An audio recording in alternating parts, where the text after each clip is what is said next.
یہاں چند آسان اور مفید گھریلو ٹوٹکے اردو میں دیے جا رہے ہیں جو روزمرہ کے کاموں میں مددگار ثابت ہو سکتے ہیں۔ لیمبو سے صفائی۔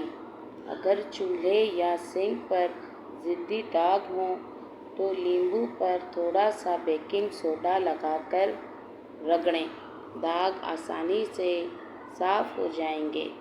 نمبر 2، چائے پتی کی بو دور کریں۔ استعمال شدہ چائے کی پتی کو خشک کر کے فریج میں رکھیں، اس سے بدبو ختم ہو جائے گی۔ نمبر 3، کیڑے مکوڑوں سے بچاؤ۔ ایک چھوٹے پیالے میں سرکہ اور چند قطرے لیمبو کا رس ڈال کر کچن میں رکھیں، مکھیاں اور کیڑے دور رہیں گے۔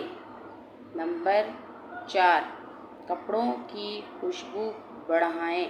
کپڑے دھوتے وقت پانی میں چند قطرے عرق گلاب شامل کریں، کپڑے خوشبودار ہو جائیں گے۔ نمبر 5، چمکتے برتن۔ برتنوں پر چمک لانے کے لیے تھوڑا سا سرکہ اور نمک ملا کر رگڑیں، برتن جگمگا اٹھیں گے۔ نمبر 6، جلدی پکی دال۔ دال جلدی پکانے کے لیے اس میں 1 چمچ تیل اور 1 چٹکی بیکنگ سوڈا ڈال دیں۔ نمبر 7، جلے ہوئے برتن کی صفائی۔ جلے ہوئے برتن میں بیکنگ سوڈا اور تھوڑا پانی ڈال کر کچھ دیر کے لیے رکھیں، پھر اسپنج سے رگڑیں، جلا آسانی سے اتر جائے گا۔ نمبر 8، پیاز کاٹنے پر آنکھوں میں پانی نہ آئے۔ پیاز کو کاٹنے سے پہلے کچھ دیر فریج میں رکھ دیں یا پانی میں بھگو دیں، آنکھوں سے پانی نہیں نکلے گا۔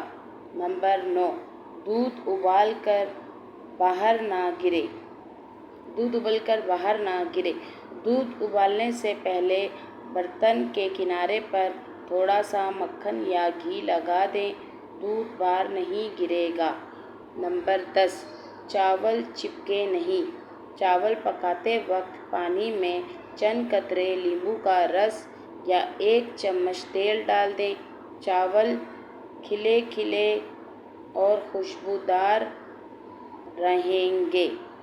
نمبر 11، برتنوں کی چکناہٹ دور کریں۔ چکنے برتن دھونے سے پہلے ان پر تھوڑا سا آٹا یا بیکنگ سوڈا لگا کر رگڑیں، چکنائی آسانی سے نکل جائے گی۔ نمبر 12، لال مرچ کا دھواں ناک میں نہ جائے۔ مرچ بھونتے وقت چولہے کے ساتھ تھوڑا سا سرکہ رکھ دیں، دھواں آنکھوں اور ناک میں نہیں جائے گا۔ نمبر 13، سالن کا نمک زیادہ ہو جائے تو ایک چھلکا آلو یا آٹے کی بالی ڈال دیں، وہ نمک جذب کر لے گی۔ نمبر 14، سبزیاں تازہ رکھنے کا طریقہ۔ سبزیوں کو اخبار میں لپیٹ کر